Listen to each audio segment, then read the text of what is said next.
Hello, everyone. I am back. I am Scott Ferguson, and I'm going to read to you today. I have another installment on the playlist entitled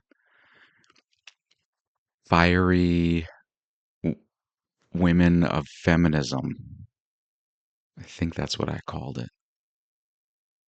That's pretty catchy. I hope that's what I called it. Anyway, Elizabeth Cady Stanton is back. I just really admire this woman. So the first time I read what was basically her retirement speech. And today I'm going to read to you, we're going to do almost a 180 here. And we're going to go back to her keynote speech at the first, at least what is recognized as the first Women's Rights Convention. This is from July 19th, 1848. This is in fact, the famous Seneca Falls Convention. So Elizabeth Cady Stanton, who had been inspired by Lucretia Mott, a great abolitionist, and many others, kick-started this little get-together with a tremendous oratory. A sip of water, and we shall proceed. All right, here we go. We have met here today to discuss our rights and wrongs, civil and political, and not, as some have supposed, to go into the detail of social life alone. We do not propose to petition the legislature to make our husbands just, generous, and courteous, to seat every man at the head of a cradle, and to clothe every woman in male attire. None of these points, however important they may be considered by leading men, will be touched in this convention. As to their costume, the gentlemen need feel no fear of our imitating that, for we think it in violation of every principle of taste, beauty, and dignity. Notwithstanding all the contempt cast upon our loose, flowing garments, we still admire the graceful folds and consider our costume far more artistic than theirs. That must have gotten a laugh. I love that. Many of the nobler sex seem to agree with us in this opinion, for the bishops, priests, judges, barristers, and lord mayors of the first nation on the globe, and the Pope of Rome with his cardinals too, all wear the loose flowing robes, thus tacitly acknowledging that the male attire is neither dignified nor imposing. No, we shall not molest you in your philosophical experiments with stocks, pants, high-heeled boots, and Russian belts. Yours be the glory to discover, by personal experience, how long the knee-pan can resist the terrible strapping down which you impose, in how short time the well-developed muscles of the throat can be reduced to mere threads by the constant pressure of the stock, how high the heel of a boot must be to make a short man tall, and how tight the Russian belt may be drawn and yet have wind enough left to sustain life. but we are assembled to protest against a form of government existing without the consent of the governed, to declare our right to be free as man is free, to be represented in the government which we are taxed to support, to have such disgraceful laws as give man the power to chastise and imprison his wife, to take the wages which she earns, the property which she inherits, and, in case of separation, the children of her love. Laws which make her the dependent on his bounty. It is to protest against such unjust laws as these that we are assembled today, and to have them, if possible, forever erased from our statute books, deeming them a shame and a disgrace to a Christian republic in the 19th century. We have met to uplift woman's fallen divinity upon an even pedestal with man's. And strange as it may seem to many, we now demand our right to vote according to the declaration of the government under which we live. This right no one pretends to deny. We need not prove ourselves equal to Daniel Webster to enjoy this privilege, for the ignorant Irishman in the ditch has all the civil rights he has. We need not prove our muscular power equal to the same Irishman to enjoy this privilege, for the most tiny, weak, ill-shaped stripling of 21 has all the civil rights of the Irishman. We have no objection to discuss the question of equality, for we feel that the weight of argument lies wholly with us, but we wish the question of equality kept distinct from the question of rights. For the proof of the one does not determine the truth of the other. All white men in this country have the same rights, however they may differ in mind, body, or estate.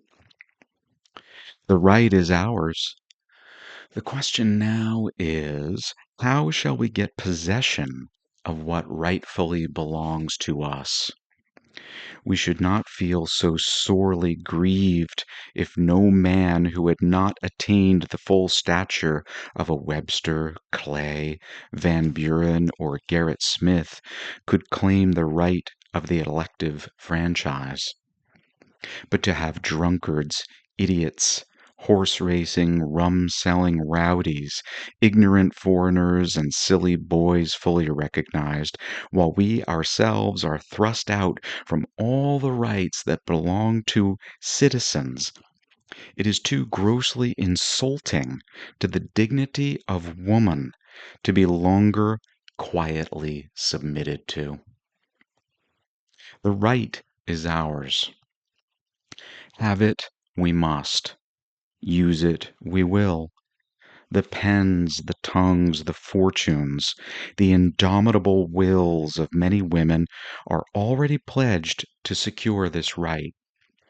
The great truth that no just government can be formed without the consent of the governed, we shall echo and re-echo in the ears of the unjust judge, until by continual coming we shall weary him. There seems now to be a kind of moral stagnation in our midst. Philanthropists have done their utmost to rouse the nation to a sense of its sins.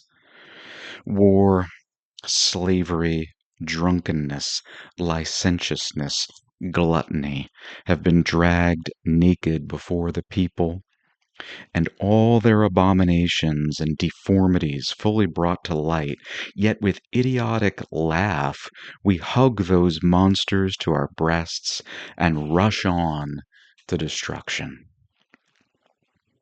Our churches are multiplying on all sides. Our missionary societies, Sunday schools, and prayer meetings, and innumerable charitable and reform organizations are all in operation, but still the tide of vice is swelling and threatens the destruction of everything, and the battlements of righteousness are weak against the raging elements of sin and death. Verily, the world waits the coming of some new element, some purifying power, some spirit of mercy and love. The voice of woman has been silenced in the state, the church, and the home, but man cannot fulfill his destiny alone. He cannot redeem his race unaided. There are deep and tender chords of sympathy and love in the hearts of the downfallen and oppressed that woman can touch more skillfully than man. The world has never yet seen a truly great and virtuous nation, because in the degradation of woman, the very fountains of life are poisoned at their source. It is vain to look for silver and gold from mines of copper and lead. It is the wise mother that has the wise son. So long as your women are slaves, you may throw your colleges and churches to the winds. You can't have scholars and saints so long as your mothers are ground to powder between the upper and nether millstone of tyranny and lust. How seldom now is the father's pride gratified, his fond hopes realized in the budding genius of his son. The wife is degraded, made the mere creature of caprice, and the foolish son is heaviness to his heart. Truly are the sins of the fathers visited upon the children to the third and fourth generation. God, in his wisdom, has so linked the whole human family together that any violence done at one end of the chain is felt throughout its length. And here, too, is the law of restoration. As in woman all have fallen, so in her elevation shall the race be recreated. Voices were the visitors and advisers of Joan of Arc.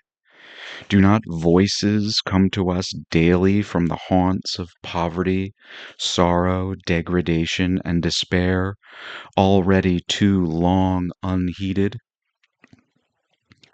Now is the time for the women of this country, if they would save our free institutions, to defend the right, to buckle on the armor that can best resist the keenest weapons of the enemy, contempt and ridicule.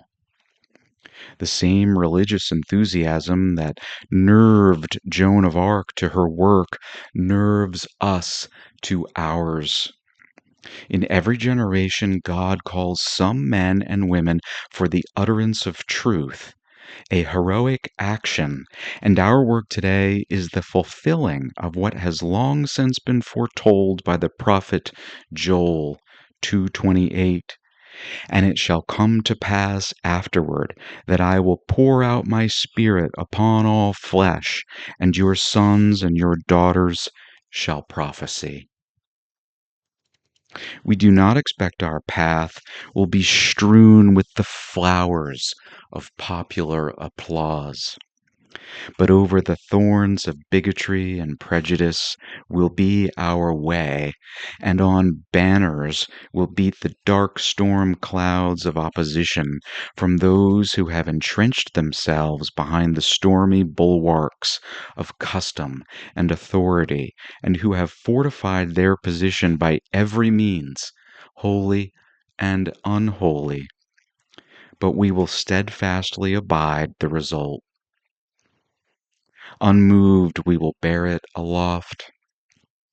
Undauntedly, we will unfurl it to the gale, for we know that the storm cannot rend from it a shred, that the electric flash will but more clearly show to us the glorious words inscribed upon it: equality of rights.